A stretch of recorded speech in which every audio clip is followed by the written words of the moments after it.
use them, but anyway, could go out there, could be out there.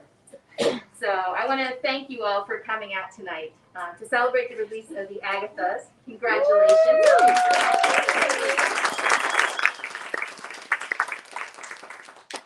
Author Karen M. McManus described the AGATHAS as part Agatha Christie, part Veronica Mars, and completely entertaining, which how could you not want to read it after hearing that? The most popular girl in school is dead, and everyone's blaming the wrong guy. Iris and Alice unite to find her. Alice out of guilt and a desire to use the detective skills that she learned reading Agatha Christie, as many of us have done. And Iris a desire for the reward money. As you may have gathered from the title, Kathleen and Liz's collaboration, which appropriately started in secret, pays homage to the Queen of Mystery, Agatha Christie. Need we say more about why you should read this book? Kathleen Glasgow is the New York Times bestselling author of Girl in Pieces, How to Make Friends with the Dark, and You'd Be Home by Now. She lives and writes in Tucson, Arizona. Liz Lawson is the author of The Lucky Ones, which was a Kirkus Review's best book of 2020, and she lives outside of Washington, D.C. with her family and 2 bratty cats. If you missed these earlier books, we do have copies of Girl in Pieces, You'd Be Home Now, and The Lucky Ones on the table. But without further ado, please join me in welcoming and congratulating Liz and Kathleen.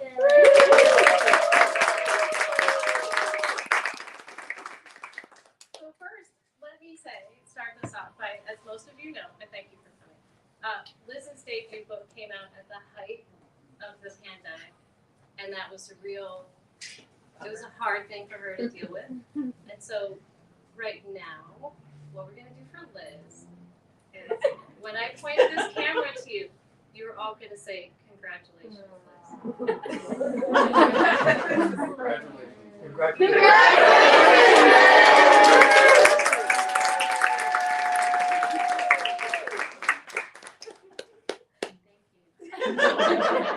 Get my glasses. So Liz, do you want to start by saying how we came to write this mystery about 2 unlikely teen detectives? Sure. Kathleen and I our other books so far have all been very sad. And so COVID hit. And we were basically like, we don't want to write sad stuff right now. It's sad enough out there. We should write something fun. And over Twitter messages, that's how it started. We started just kind of throwing around ideas about a murder mystery. We both discovered we were like fascinated by Agatha Christie's disappearance. If you guys don't know, she disappeared for 11 days? 11 days.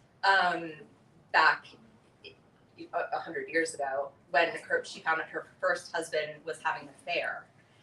And they found her 11 days later after like a massive nationwide manhunt, checked into a hotel under her husband's mistress's name.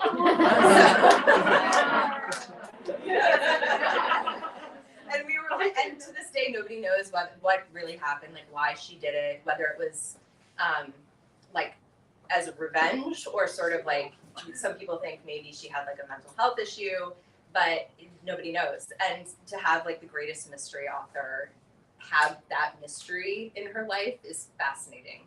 So we kind of used that as a jumping off point, and we said, what if a teenage girl had her boyfriend break up with her and decide to disappear for a few days and have her entire town not know where she went and then show back up refusing to say where she had been? Because the thing about the Agatha Christie story that I like is I'm like, oh, it was spite. Yeah. She registered under the mistress's name. This I mean, is like, right. This is spite. And you know who would really like that? Is a teen girl. Like, I would do that. Wouldn't you do that? I mean, no judgment here. I'm like, good for you. So, and so we came up with characters, Alice and Iris. And Iris would be like the reclusive, nerdy girl. And I would write Iris. Gosh, I can't imagine why. And Liz would be Alice, the rich, popular girl. with attitude to burn, I can't imagine why. And then it would be dual POV. And like we agreed on like very short chapters. And Liz is like the mystery expert, and she's like, we need to spreadsheet out everything that's gonna happen like beforehand, because we have to drop like clues and red herrings in the book. Because usually I just write a book like off the seat of my pants, and she's like, "You can't do that," which was great. And so we plotted, and we had fun plotting because we mixed in like Christie stuff and some things from like real life. Yes, crime. Kathleen is a big Yeah. true crime Yeah. aficionado, and so that was really helpful writing the book because, as we were just talking about before this, Yeah. I'm always fascinated by the things that are actually true that happen, and she pulls these like stories out that I'm like, that cannot be true. I wouldn't believe it if I read it in a book, but Right. they are. Right. So we had a lot of fun doing that and figuring out the characters, and then we started writing, and we were very strict about like, you write like your chapter and then send it to me, and then the next day I'll do it, so we could do it quickly, and then we would keep the chapters short because we can both talk a lot, and so you need a lot of flexibility, and you do have to have like some boundaries and rules when you're co-writing, and you have to stick to it.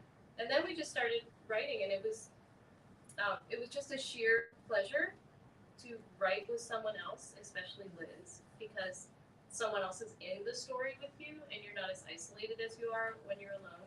And we share the same sort of anxious nature in general and kind of a dark sense of humor. So we got it. My dad goes, Yeah. And so it was really just it was a pleasure as well too to write in secret because we didn't have like a contract over our heads, like it wasn't a business. You could just get down to like the craft of it, which I just thought that was really beautiful. Yes, agreed. Yeah. There's a big difference between, which I realized after I sold my debut and started writing my second book, as the other authors in the crowd know, there's a big difference between writing something under contract and not under contract. Under contract, there's so much more pressure. Right. And so it was really nice to be able to get back to like just the freedom of doing it because we wanted to. And we created the town of Castle Cove, which originally we called Crystal Cove. And does anyone know why that seems familiar? Because Liz and I forgot about I did it. not know why. And then my son- child. my figured son, it out. I know, who's 13, and he was asking about the book. I'm like, oh, they live in Crystal Cove. And he's like, that's where the Scooby-Doo gang lives. We were like, We had already sent it to our editor at that point, and I had to like email her. She was like, "Oh, we definitely don't want to cross worlds here." We were like with a different name. okay. Yeah. And we were very committed to making the book like fun and to let these girls have an adventure while also like weaving in some real world issues. Right? Absolutely. Yeah. And it takes place in like a fictionalized version of Big Sur. So there's a castle, and it's eventually the town is now named Castle Cove. There's a castle that is like Hearst Castle, and a lot of like the town has this mysterious quality to it. There's a lot of secrets and lies in the town, and it was really fun writing something that took place in like a small little town. Yeah. And we could create fun things like Dottie's Donuts, where they go to like get their coffee and donuts for a stakeout, and then like Seaside Skate, the roller skating rink where all like the kids who don't have money go for a fun time, while all the kids who do have money have like big, DJ bonfires in their backyard. And so it's very much a town of like, as Iris says, you're either the served or the server. And we had a lot of fun creating that dynamic too, because that influences how Alice and Iris interact. Absolutely. In the beginning. And we really threaded in a lot of like Agatha Christie. If anyone is an Agatha Christie fan, we really like leaned into her like bibliography, and every chapter that is from Alice's POV, who is the Agatha Christie fan, starts with like a quote from a different Agatha Christie book, it was really fun to do the research there. That was all really fun. But you don't have to be a Christie fan to enjoy the book, because Iris doesn't know much about Agatha Christie either. So if you haven't read any, you're not familiar with it, you're basically Iris like learning from Alice as you go along. And the book has a map. The map, yes. So if anyone, it's always an author's dream to write the kind of book that can have a map. it's very beautiful. We were like very excited when our editor said, I think think we'll have a map. Sad books generally don't get maps. No. This is where she cried, and then she cried over here. There was more crying. Like there was crying in this part. And we are very excited because there's going to be a second AGATHAS. We're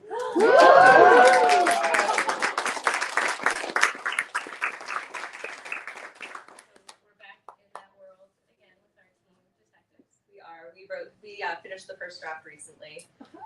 And That was a quick one. it was real quick. We wrote it in 6 weeks. That was very fast. That was And it's slated to come out next May. Yeah. So we're also gonna have to revise it really quickly. And it is a continuation of their adventures, and it also has like a Hollywood slant, which was really fun to write. Yes, because in the first one, there is a suspicious death of a Hollywood starlet that kind of is threaded through the novel. So that was a little something that we left open. There's another case that we kind of mentioned that we leave open, and in the second book, they're going to try to solve 3 things at once, actually, basically. Yes. Right? That's true. I don't know. At least currently, our editor has it right now. It changed. You never They're know. really taking on quite a. They're taking on. But it's also. I was proud of this book and proud to write it with Liz because at its core, it's also a mystery of how people become friends, especially people who are complete opposites. And Iris and Alice are keeping painful secrets from each other. And this is very much a friendship book. It's not gory, it's fun and fast paced. They do outlandish, adventurous things. We really wanted them to be able to have that, and for readers, especially younger readers, to be like, oh, I could jump out a window onto a trampoline to get away from something, like things like that. But we also wanted just a friendship book with like not romance heavy, although there is a crush in the book that Liz didn't want me to put in there. I wish we get there at the last minute. So it's very much like a friendship book, and I'm pretty proud of that they have such a solid friendship idea. Agreed. Who knows for how long? Yes. Book 2, they start arguing. What was your favorite part of writing? It was when we had that tip about something in children, and then I thought that we had worked it out, and then you sent me your Alice chapter, and I read it, and she had Alice throwing a cell phone at Iris's head. Liz, I thought we worked this out. I was like, well, that's not wrong. So I was like, well, that's how we're gonna play it now. So then I think that I had like Alice fall down. I think in the second book, yeah, she like, falls through. You're like, sorry, I hurt Alice. She's not so pretty anymore, is she? Best is lit. So when you're co-writing, you can go ahead and be like passive aggressive that way to their character, and then but you have to be like very flexible. And so Liz could go into an Irish chapter and say, Alice wouldn't say this like that, and like change the wording of dialogue. Like you can't change the context of the chapter because we have decided what the chapter can be about.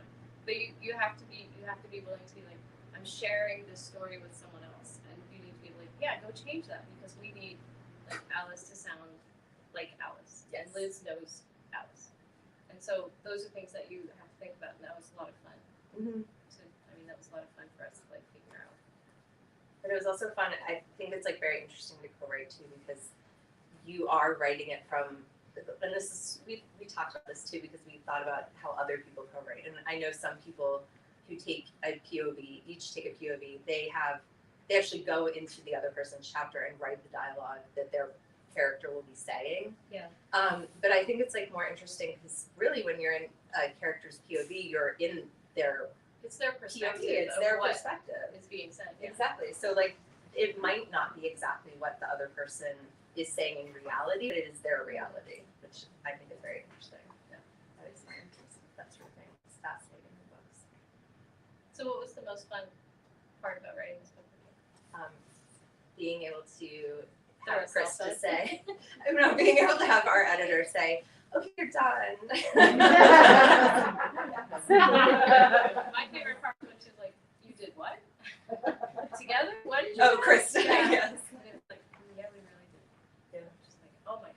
And sometimes editors and your agents, they like you to just write like one type of thing, and they're not really receptive if you try to write something like outside of what you normally write. And so we were really lucky that our agents and our editor were like, oh, we're really on board with this. This is great. Like they were very positive and encouraging about it. For sure. Yeah. I don't think they would feel the same if we tried to write like sci-fi or something. Well, I don't think they could. I mean, sci-fi, unfortunately. We won't go into that. But yes, I don't think so. But it managed to be. I think we managed to write with our regular writing voices, but just have like a different plot structure. Yes. Which worked well.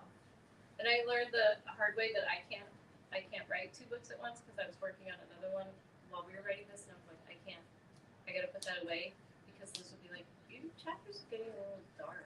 And I was like, oh right, we gotta put that out. And there are some real world issues in there, and in the back of the book, I have a list of resources for younger readers if they're reading it, because Alice is technically a victim of parental neglect. Iris is a victim of domestic abuse, and so we want to make sure that we like have some places to go if younger readers are reading it and they don't know where to go. Because I can never not be used. I know. Yes. Should we do questions? Yeah. Okay. So we would love to answer all of your questions about anything, except what kind of cell phone that Alice threw. It was the latest iPhone. Doesn't it have like jewels on it too? Isn't it like the jewels?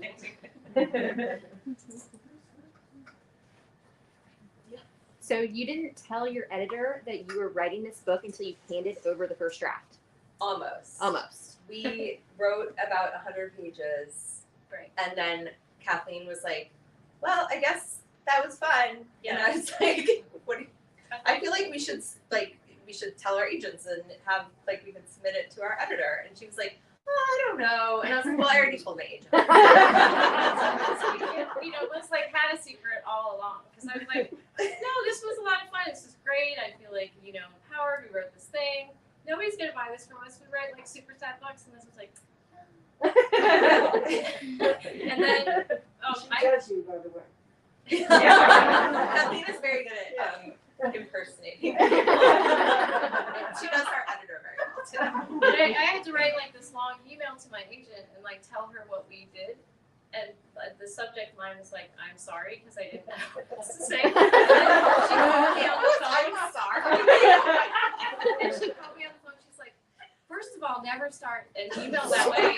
I thought you were leaving. she did. She's like, she thought you were leaving me. And I was like, I would never. Never.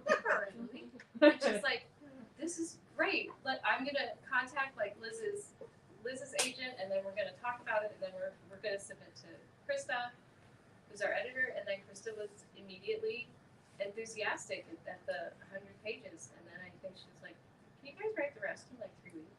It's really fast. They were like, they fast tracked it, and Because she thought, in like a business sort of way, that it made sense for us to like stretch out a little bit and include, into like a genre that wasn't far from what we were doing in terms of the characters and how they interact with the world, but to add like this mystery element. And we also, because we made it a fun book with lots of twists and turns, she was very enthusiastic about that. So we were very lucky. yes. But yeah, Liz, she was like straight. She was being Alice.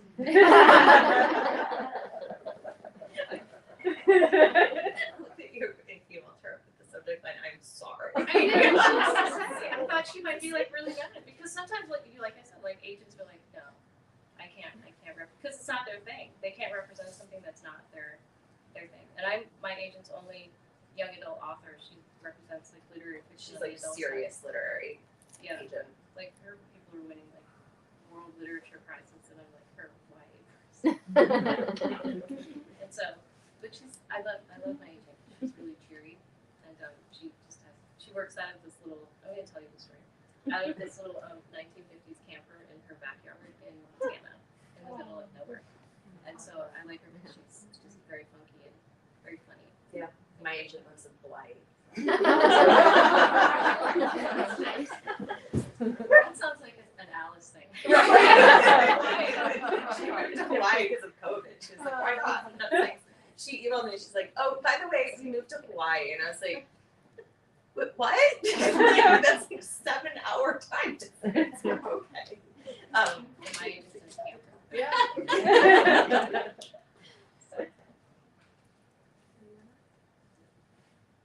Go first. Oh, I was just kind of curious about the composition of the cover. Like, it's very interesting and striking, but I'm guessing it's like we're looking at Iris because she has brown hair, and then she's looking at Alice. Yes. So that's this is Iris, and then this is Alice in her reflection, and the palm trees I think are supposed to be like. There's that makes a cool. Yeah. So, but we love the cover when they came up with it. We think it's really eye-catching, and authors don't usually we don't really ever get like a say in covers. Like you could say, could you change this or something? But if they don't want to, they won't, which is fine. They have marketing people who are better at those things than us. But we were both really pleased with that cover.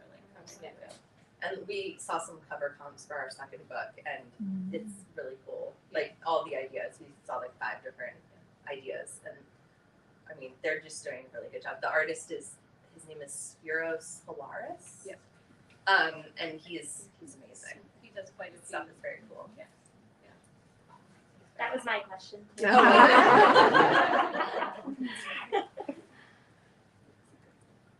What was the hardest part of writing together? I guess like just being flexible can be hard sometimes. Yeah. Like you had to like anytime I was like felt like, oh no, I like don't like that, or like I don't know. It's just like it's kind of like getting real-time editor feedback almost. Although we were like pretty light-handed with the editorial feedback we would give each other. I think so, because at the end, if you're co-writing together, like you can always think like, well, I don't really want to fight with Liz about that, so I'll leave that for our editor. Because if your editor will have 12 pages of notes for you, and I think Yes, like in our first draft, I kept because I have this sense of humor sometimes of like a 13-year-old boy, so I kept putting in these like 13-year-old boy jokes, and Kathleen was like, I don't know about that. And I was like, what do you mean it's fine? And then our editor was like, oh, we don't need it. And once you like worked with an editor too for a while, you can anticipate what they're gonna say in their notes, like as you're actually writing the book. And so we would say things to each other like, Krista. I feel like that's also how we corrected each other. We would sometimes just use Krista as like our like I don't know if Krista would like this. We're usually right about that. We Just are. Like, I don't like that. But I don't know that there was anything that was really hard. I think it was probably, if there was like a hardship, it was probably like because of me, like because I was the kind of person who 3 days before like a revision of a draft was due, and I would like text Liz like, so I was listening to this radio show about like this grandmother who bribed her least favorite grandson to take the fall for her favorite grandson's being accused of murder and say that he murdered him, and then he would only get like 5 years in jail. And so if she like bribed him, then he would be out in a while, and she would give him like a bunch of money. And like I'm thinking that maybe we should. And Liz would be like, okay.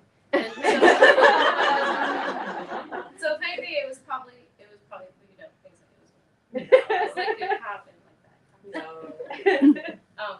But it was just fun, and also, on like a personal note, it was very nice to co-write with someone else who is also a parent, so that when you have to text them and say, so my child's vomiting, I'm not going to be writing tonight, or I can only like work on this for a little bit today because I have to spend some time with my child, and they're like, okay, fine, and that is, you have to find someone who understands, that you have like a family around you as well. You can't just ignore them. Yes. Agreed. Because kids need like nurturing. Oh my god. They're so needy. Has anyone read like Alice Munro? Like I bet Bridget has. But she's a wonderful short story writer, and I used to work for a literary biography radio show. I had to write biographies of writers. And she said that when her children were old enough, she just put a note on her writing door that said, "Leave me alone. Even if you're bleeding, the oldest one of you is in charge." That was it. She's like, "I know they know how to make toast. They know how to go to the bathroom. I'm done. I'm going to like do this for myself and write." And I love that she made that note. I can't bring myself to do that note because my children would ignore it. I don't know how her children did it. What's interesting in like the biography of Agatha Christie I read, they talk about how back then they thought the best way to raise children was like benign neglect. Sounds like that. Well, I'm a child of the 70s, so I know benign very much because it was like, you go outside and play now for 11 hours and I'll see you later. There were no cell phones. There's no, your parents didn't hear from you unless you had a dime in the payphone. Benign neglect is the way to go. I guess so. Learn like some life skills. So Reed's like, yeah. And I just want you to know, I saved my rotary phone from childhood, and I'm using it in my TikTok videos now. That's true. It's like my crutch. That's why they're so comforting to watch. Right? I'm like, oh, I remember. Do you have a question? I do. So I came 15 minutes late, so it's quite possible you spent all that 15 minutes talking about this. But when did you find out you were going to have a map in your book? And what is the emotional significance of that? Well, our editor asked us to like draw up like what the town would look like. Our like little terrible drawing. And so we did, and we sent it, and she's like, we just need to give like, copy editors and stuff a feel for where things are in the book, because they have to copy edit distances in the book, especially. Like there's a lot that copy editors do, like down to like the most minute detail. And so we just did this very rudimentary map of where things were. And then I think it wasn't until we got like past pages that there was like this map. And we don't, normally writers for thrillers and stuff, I'm sure, and mysteries, but we were never in that genre. So we were just so delighted to have the map and the emotional significance. It's huge. It's very and especially when we saw that, like, for Dottie's Donuts, there's a little donut running down. And then for Seaside Skate, it's a roller skate. Like, it's so super cute. Yeah. We loved it. Yes. Yeah, very much. Maps for every book. Worth it for the map itself. Agreed.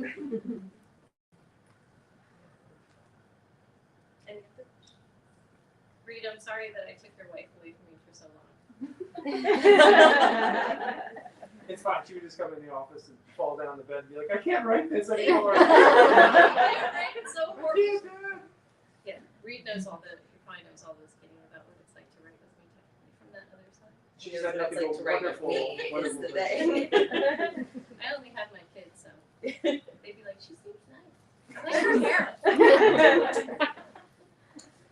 You said you wrote the first 100 pages before actually getting the deal, and then you had to write the rest of it in like 4 weeks or whatever. Yeah. And how did the collaboration change in between those two periods of writing, when it was just for you guys and then on deadline? Well, we had it all plotted out, so like that wasn't technically an issue, but it was just like writing really even quicker than we had beforehand, and then just there was, immediately there's like some sort of pressure, like, oh no. And then having the feeling like, okay, we're going to write this whole thing now, actually turn the whole thing in. Yeah. And what if we have to rewrite a significant portion? Which we did. Act 2. Yeah, of course. Act 2. Yeah. So that reared its ugly head almost immediately. Yeah. But then we were also really happy because we're like, alrighty, now we're on this train. Yeah, So, no, it was great. yeah, we're gonna ride it to the station. And our editor was so enthusiastic. Everybody at the publisher, at Delacorte, our publisher, has been very lovely. It's been very exciting. So I have a business secret question. Yes. Okay. You two discovered that you had different agents but the same editor at some point along the way, presumably maybe even before you began. would have happened if you had two different editors? How would that have worked out? That is a good question. So first, Liz and I met because we have the same editor, and I was reading her debut book, The Lucky Ones, which is just so stunning and beautiful, and we became friends. We reached out and chatted with each other because sad book authors need to know other. So we could be sad together. If there had been so when you have your book contract, sometimes you only have a 1-book deal, sometimes you have a 2-book deal with an option for another book, which means you turn in a proposal to them and see if they want to take it, and if they don't want it, then your agent can take it to other publishers. I think that what would have happened is if she had a different editor, but if it had been her editor was also at the same house that my editor is at, they would have co-edited the book. If she was if she had an editor at a different publishing house, I don't know that. I don't know exactly what they would have done because I think our agents would have taken it out. For you, it would be your option book, right? Well, not technically because the option book is a solo book. Yeah. So I'm not sure. yeah, I think what they would do is take it out wide and put it probably in front of our 2 editors first, and then see if they could edit together maybe. or compete. see, yeah, Maybe. I don't know. That is a good question because I know that people co-write with different editors. Yeah. I mean, it might also depend on their own schedules with the other books they're working on. That's true. Yeah. So we've not really answered your That, question.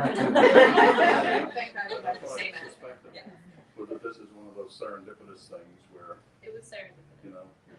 you came together because of the editor and the books, Mhm. and then it turned out you could do something together and end up focusing on one point in time, one person. It worked out for us. It definitely worked out well. We were lucky. And my second question is, how far along are you in outlining book 3?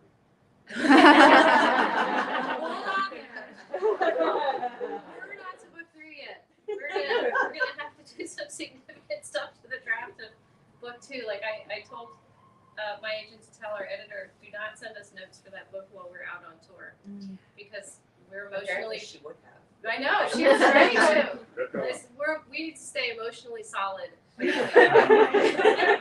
my agent was like, I will tell her. You'll get them the minute you get back. Monday morning. She'll probably send them over the weekend. Probably on Saturday. So Yay. I don't even know what would happen for a book 3. That would be great if we could, because it's a nice series and it's perfect for I think we have 12 and up. ideas. And so yeah. We have ideas definitely for another book, and we would love to get more than one more book. So But lots of people have to buy it. yes, we need the first one to do really well. Yeah. But what was I gonna say? And I think, aren't you moving to mystery sort of anyway in your solo book? If I ever finish. Someday I'll have another book by myself come out if I ever. What's that about? Well, Tell us about that process. that's been an interesting process. I've rewritten it 4 times from scratch, and now I finally have something that is working-ish, but it's going to take another very significant rewrite. So I'm working on it. But yes, I am moving into the more AGATHAS space and out of the sad space. You're leaving me and Rocky there alone. I know. I know, sorry. It's okay, I'll hang out with you. Kathleen. I'll bring the tissue. We'll be together. I'm curious to know how both of you approach the writing process. What does a day in a writer's life look like? Or do you try to get a certain number of words, or you try to write a certain number of hours? How does that look for both of you? I mean, I Writing together or separately? Or just separately? Yeah. So I only started actually writing without working very full time about a year and a half ago. Before that, I was working in the music industry. I was a music supervisor, and I worked on 9 television shows. Plus, I was writing a book. So it was I was very overwhelmed. And at that moment, I was writing at any moment I could in between. And now I'm so used to having this very busy, rigid schedule that I still find myself trying to do that, where I'm okay, I have to write this number of words a day. I have to like be at my desk and like, I feel like writing is better done a little bit more fluidly. Like I think, and I'm trying to get more into the like, okay, I'm gonna write when I'm like feeling it instead of like trying to force it thing.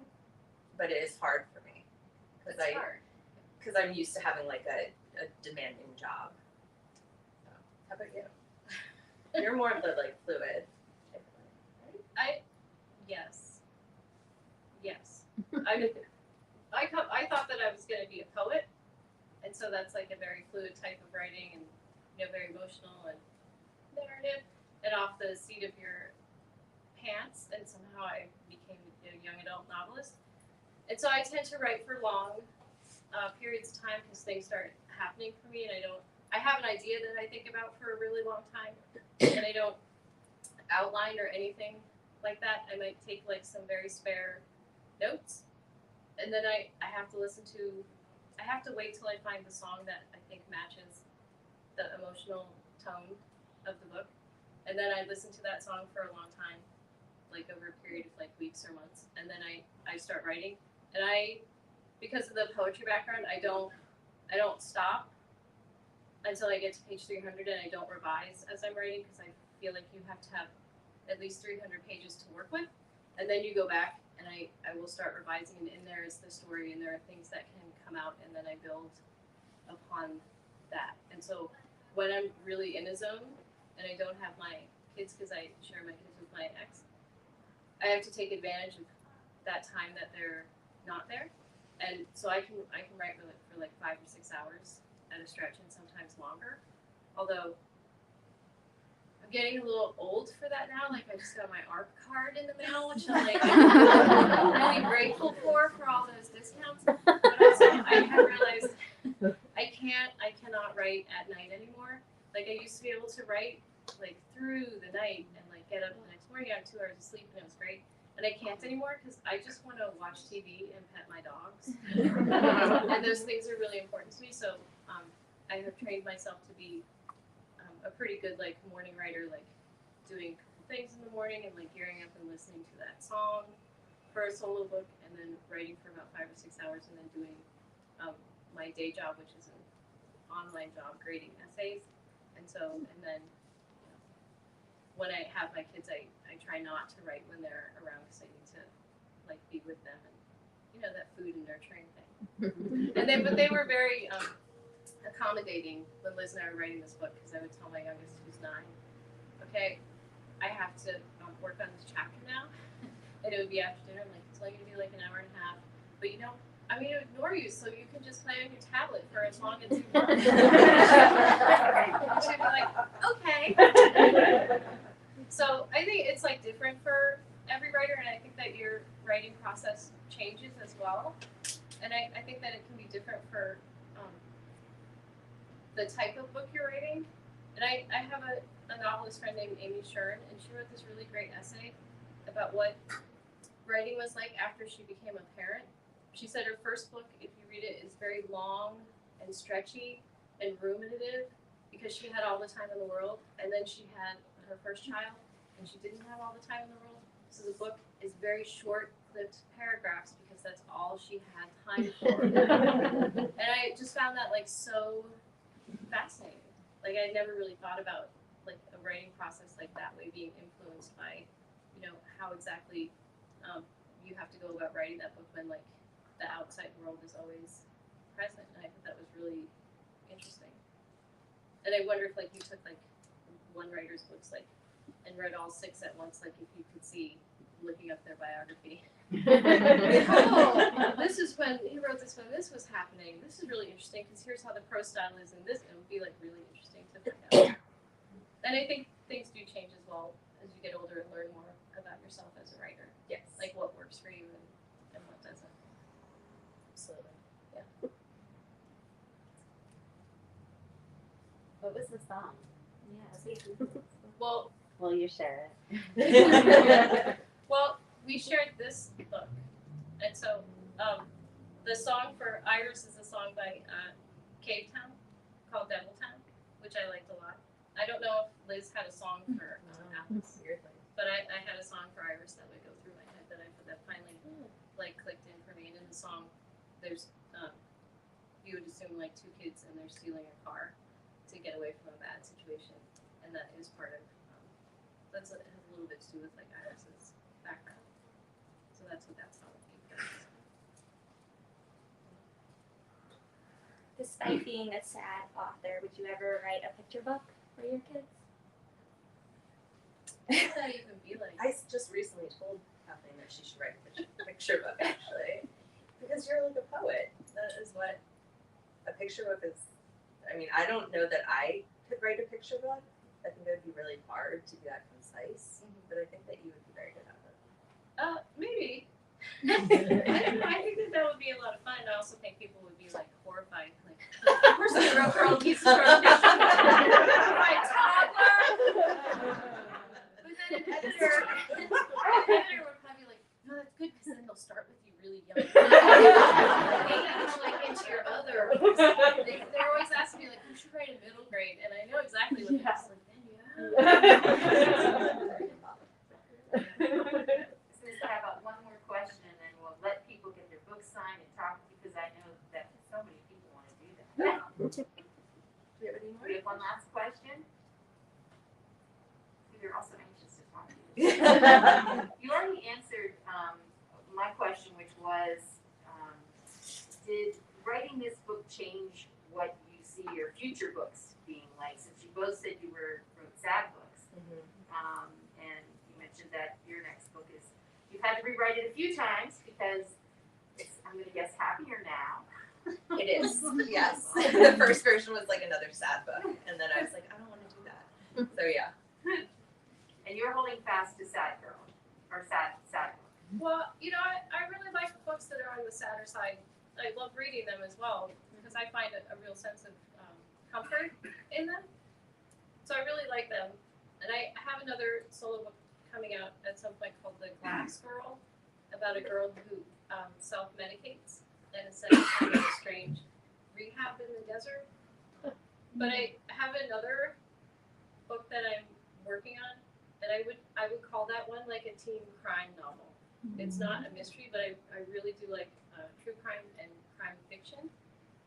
And I think I'm going to try my hand at a crime novel for teens. So we can see that we have you guys back for all kinds of different Yes. books. The sad thing, that's just where I live. Like that's that's just me, and I like it, and I will always have like a sad strain in any book that I write. So it's that poet thing. Thank you everyone for coming. Yay.